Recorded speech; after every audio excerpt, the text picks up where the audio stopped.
the first thing that comes to mind is just acceptance, like on both sides. I think that monogamy is a perfectly acceptable way to choose to do a relationship, and I think that polyamory is a perfectly acceptable way to choose to do a relationship, and having an open relationship is a perfectly acceptable way to choose to do a relationship. And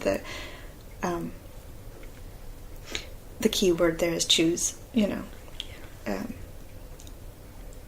and just trusting that the person who is choosing that lifestyle knows what they want and need.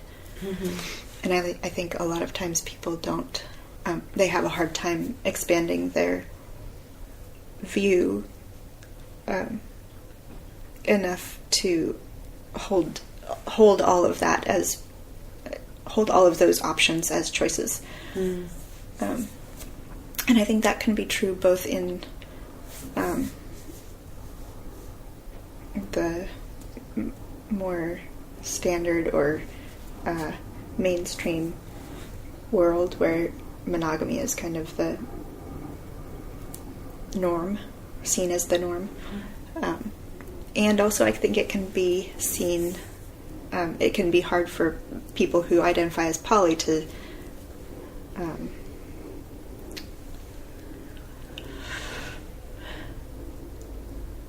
allow room for monogamy to be an option for people. I think a lot of times people get really, excited, which is great, but also maybe a little preachy. Totally. Yeah. Like, this is the way. This is so great. And kind of judging if someone wants it a different way. Right. Mm-hmm. And it turns out different people are different. Yeah. Yeah. And I think that as, it is sort of a going against the grain, and so sometimes that is useful to sort of cut through some of the mainstream, but also it can do some harm, I think. Like the thought process that this is more evolved, right? Yeah. Yeah.